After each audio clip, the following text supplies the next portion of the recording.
What up, folks? What it do?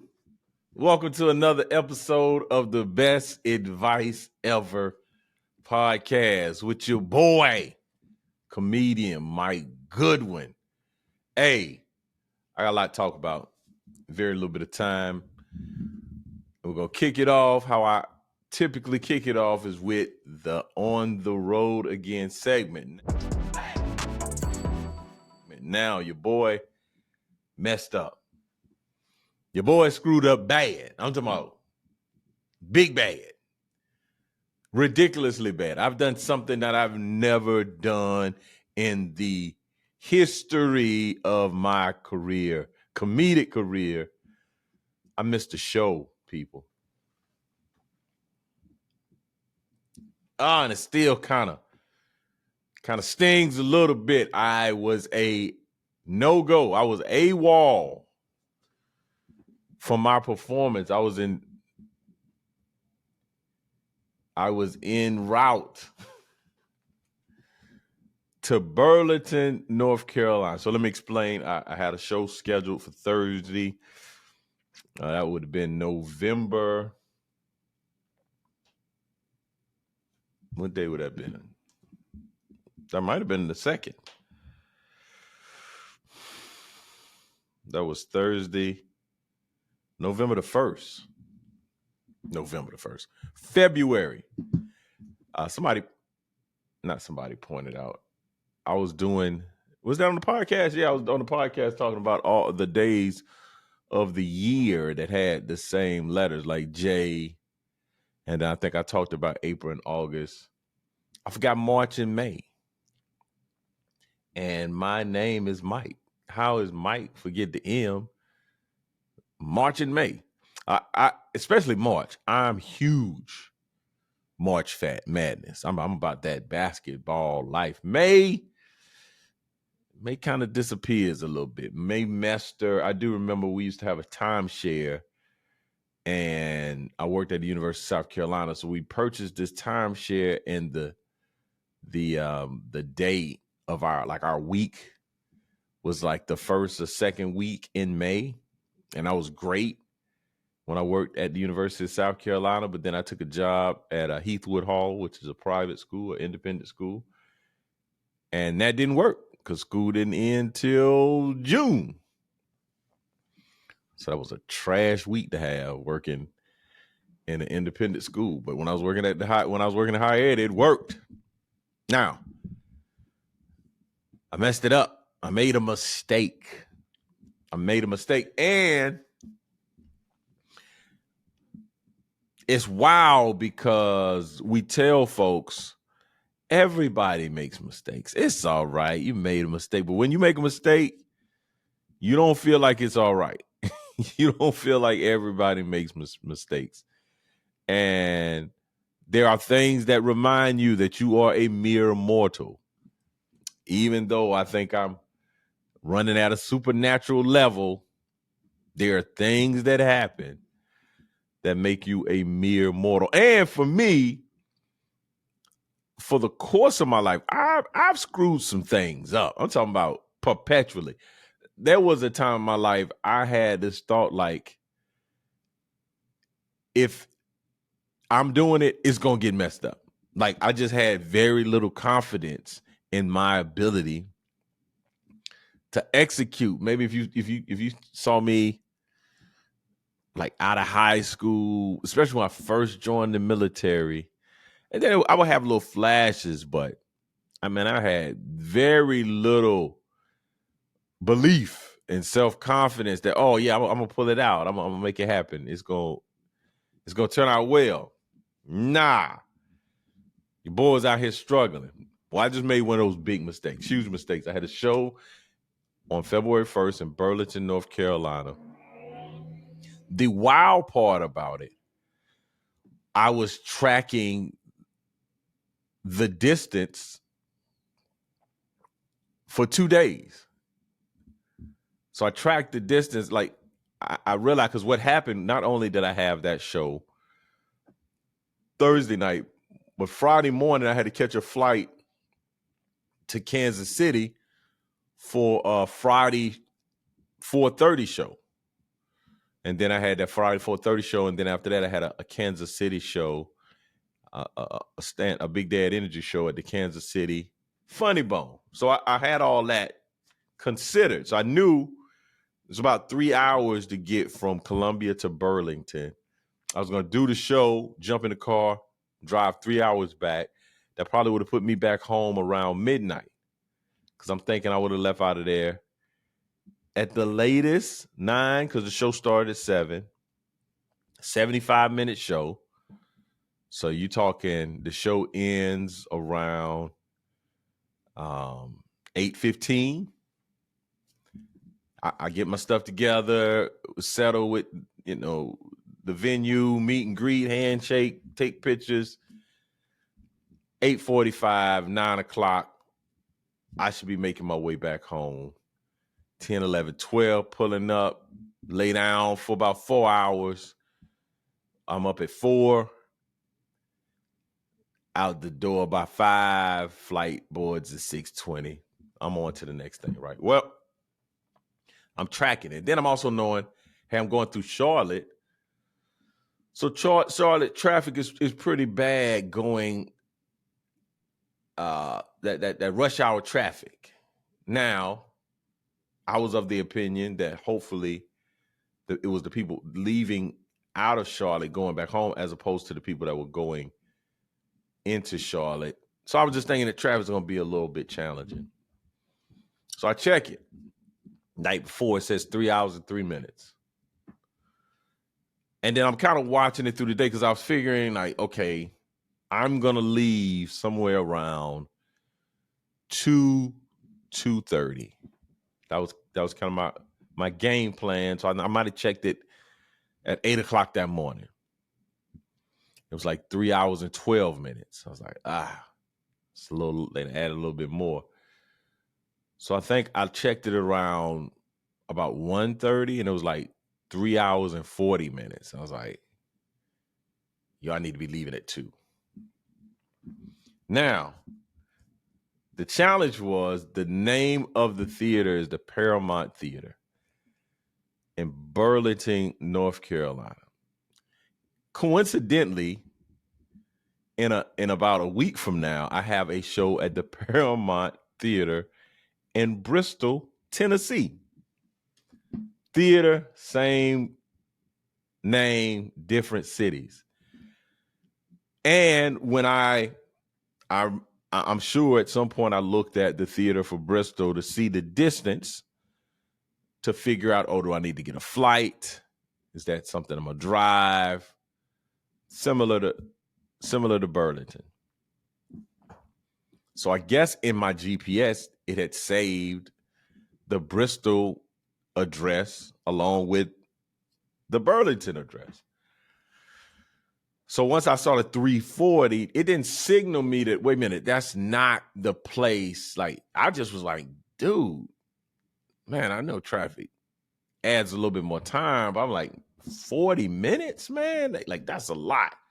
So I just kind of hustled and got my stuff, jumped in the car. And the other thing, so when I put the address in, I put the name of the theater in, I saw the B in the city. I didn't, because the way that the address is shown, it doesn't show the whole address. So I saw the B. Now, it may have been BR, but I saw the B and was like Burlington, Paramount. I'm straight. Off and away I go. Now, it did take me to the direction of like Spartanburg, upstate, like 85. Which is not uncommon. Typically, if you're going through Charlotte or going, that direction, is going to go 77. But it's not uncommon to go 85 and then jump over. What should have signaled me was when it led me to Asheville as opposed to Charlotte. Like, I just didn't. Part of the reason I was on a conversation, I was on the phone. I met Toledo is a city I'm going to. So I'd reached out to some fraternity brothers, had a fraternity brother send his number. So we were just connecting. He wanted to check in and have a conversation. So And this conversation went long. So I just wasn't in the frame of mind of like, should I be going towards Asheville? Like it just didn't click. And I got to the point where my GPS was showing I was about an hour, because my plan was to be there a little bit before, at 6 or a little before. So my GPS was showing me that I was going to get there about 6:30. So I called the venue and said, hey, look, man, I'm about an hour. I'm an hour and a half out. I'm going to be a little, I'll probably be more about 6:30. The traffic's kind of bad at Asheville. Now, the guy I'm talking to, he not thinking, why is Mike in Asheville? And that was the situation. So he was like, hey, man, you just let me know when you get here. Cool. So I'm driving along.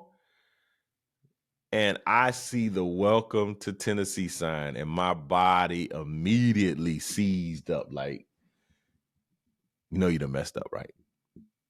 You done messed up big. I'm like, Tennessee, there's no way in the world I should be in Tennessee. So I immediately like turn around, check the GPS. That's so the address is Bristol, Tennessee. I throw the address of the Paramount Theater I'm supposed to be at. I'm 3 hours away. At this point, it's almost 6 o'clock. Like, there's no way in the world I'm gonna make it. Not gonna be able to traverse and make it in time. So I called the guy that does my booking, and I told him, hey man, this is what happened. So he calls the guy and leaves a voicemail. I call my wife and say, hey, made a mistake. And my wife tried to be helpful, was like, is there an airport close by? I was like, lady, let me talk to you later. Because I understood what she was doing. She was trying to help. But there's nowhere in the world that I'm going to get on a flight that would make any sense, that would get me to Burlington in an hour. Then you have the question mark of how I'm going to get my car back. Purchasing a flight an hour before a flight takes, like, when she said it, I just like, all right, I'm going to talk to you later. Because I just knew, and it came from a place where she just was trying to help. But I just knew, like, that's, my pastor says it often, help ain't help unless it's the help you need. And that wasn't help I needed right there. So I got off the phone, and the guy, I think I might call my booking guy back. And he said, hey, the guy didn't answer, went to the voicemail. And then he was going somewhere. Like, he was in the middle of being preoccupied for the next couple of hours. So I called the guy back and I explained. I said, hey, I don't know if you heard the message. He hadn't heard the message yet. And I explained to him what happened. He said, give me 20 minutes. We got a packed house. Are you coming this way? And I'm like, yeah, I'm coming this way. But the show started at 7. I was not going to get there until, maybe 9 o'clock to get a show started. Possibly at 8:30. It's too long. It didn't happen. So he said, give me 20 minutes, I'll call you back. So I get off the phone. I think I called a friend of mine, or a friend of mine called me, and we were just chopping it up. And then the guy called back basically saying they're going to cancel. At that point, I'm 2.5 hours away from my house still, though. Like, so I left my house at 2 o'clock. I don't think I made it home until 9 o'clock. So I spent the better half of about 7 hours in the car. Like, come on, man. For what should have been a 3-hour drive. It just should have been not that much time spent in the car. And I missed my gig, right? I missed the gig. So but I must say this. I did understand simply I made a mistake. It wasn't intentional. I wasn't being negligent. I just absolutely made a mistake. The name of the theater coincidentally is the same name of a theater I'll be going to in a few weeks. And the distance was about there was nothing that signaled me sooner to say, wait, this not. Again, the Asheville should have but again, I was just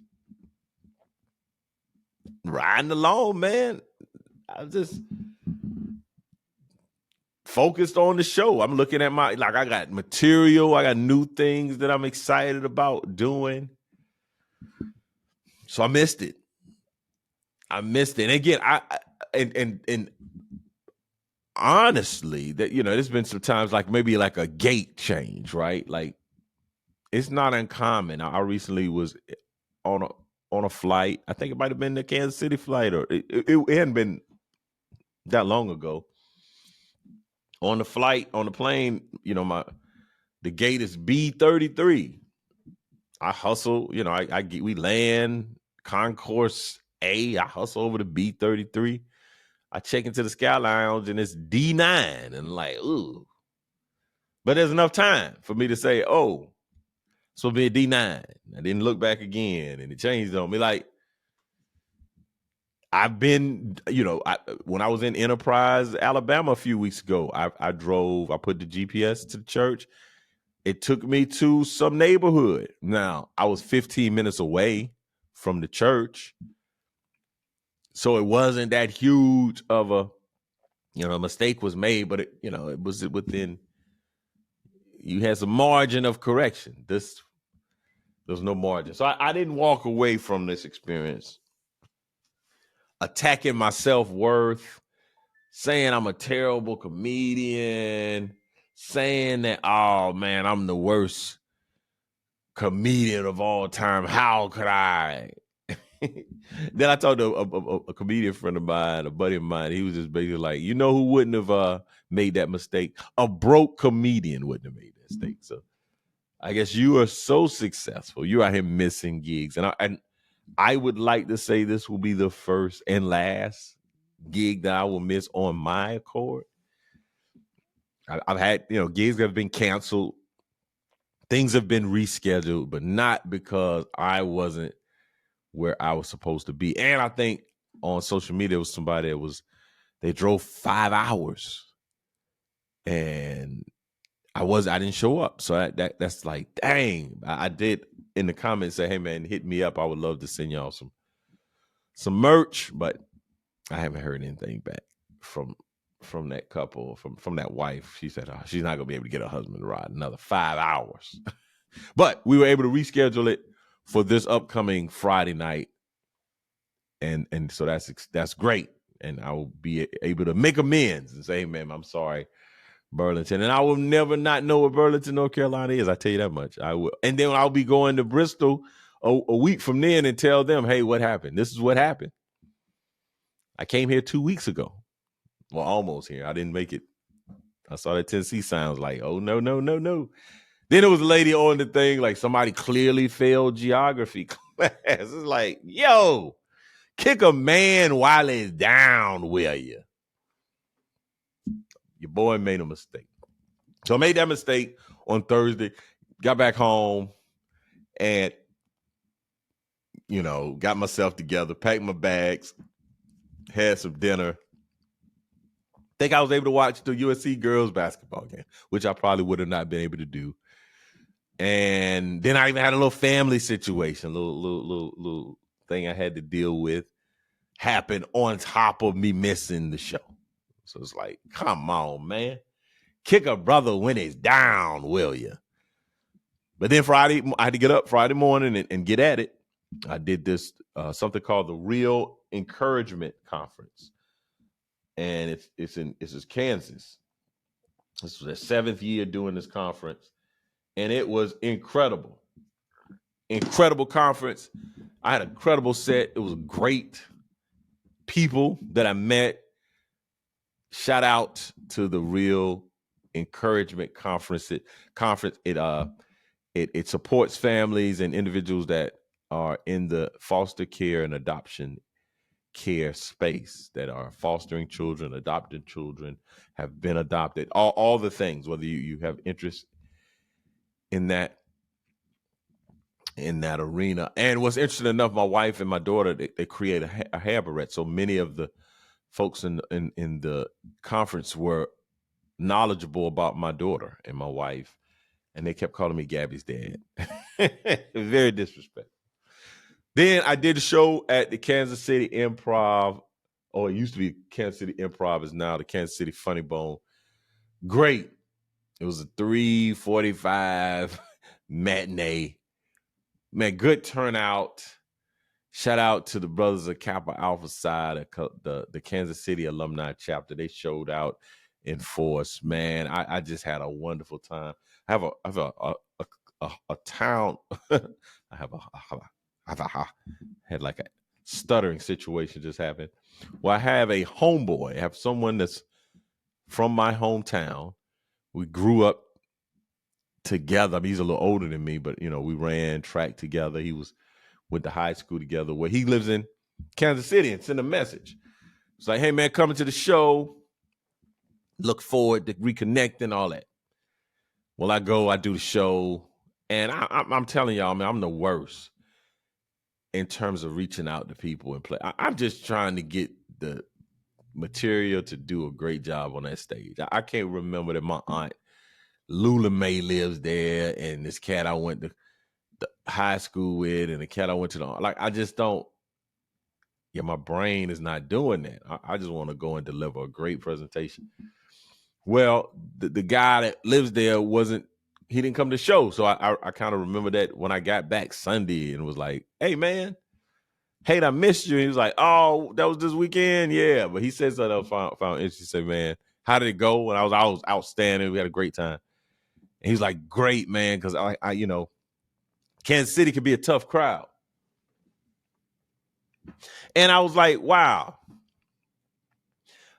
that's kind of interesting. Now, there was a dude in there mean mugging me the whole time, and I said something to him. But in terms of the tough crowd comment, it was like, hey man, those people were there so when you start selling tickets, I'm not gonna say there is no tough crowd, but the folks that were in that room either bought a ticket to see me, or they had some comps happen, and maybe the people that even comp were like, hey man, let me go see this, look at this guy on the internet, or something, that they were, this is a clean comedian or whatever. So they probably were even partial to what I do. So it wasn't a tough crowd. And I think the crowds that I'm starting to do, they won't be tough crowds, because the people are buying tickets to come see me do what I do. So that's my on the road that took the entire podcast. Let me quickly share with y'all the title of this podcast, the thing that we are here to talk about, and it's the best advice ever. This is something I learned at that conference. I might have mentioned it a week ago. So the best advice ever today is simply, all failure is not created equal. Man, when I heard that, it blew my hat off, man. All failure is not created equal. And the presenter talked about something called praiseworthy failure. There's some failure that we should be trying to navigate through. And she had different types of failure: process, complexity, uncertainty, exploratory testing, and hypothesis testing.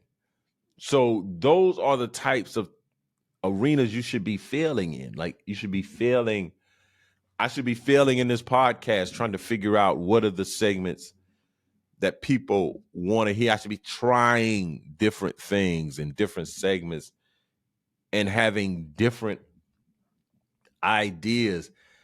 You should be testing hypotheses. You should be strategizing and trying to figure out, is it better to post at 8 a.m.? Is it better to post at 12 o'clock noon? Is it better to post at 5 p.m.? Like, that's not the failure that is that penalizes you. That's not the failure that's final. That's, like I said in one of them, exploratory testing. That's failure that leads you to the answer. So all failure is not created equal. And I really do think that we have a bad relationship with failure. I failed last week in terms of getting to where I was supposed to get at the time I'm supposed to get there, and delivering this show, this presentation. I failed. I made a mistake. I didn't make it happen. Not that that's not a praiseworthy failure, but it's also a failure that I'm sure won't happen again. I bet you I'll take a next step to say, okay, let me legitimately just type in the address. Let me not put in the title or something. Let me type the actual address in to verify that this is exactly where I'm going. Let me double check. Let me put it on my phone and put it on the computer. Let me do some things that will ensure the better outcome. So all failure is not created equal. I mean, I think John Maxwell has written a book called Failing Forward. We even talking to our children about, I just had an interaction with my daughter the night I failed. I didn't get to where I was supposed to be, but she said something that was a little bit concerning to me about having her room clean and feeling like she couldn't do enough or be enough or couldn't get it right. And it's like, no, that is a function of, that's a problem to be solved. Like your room being dirty, that's not a self-worth. You should say, oh, my grades are great.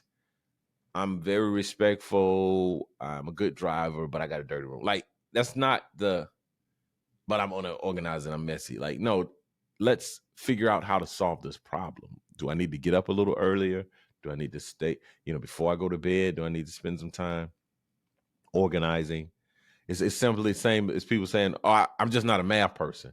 Like, no, you just hadn't put the effort and time in to get the type of results that you want.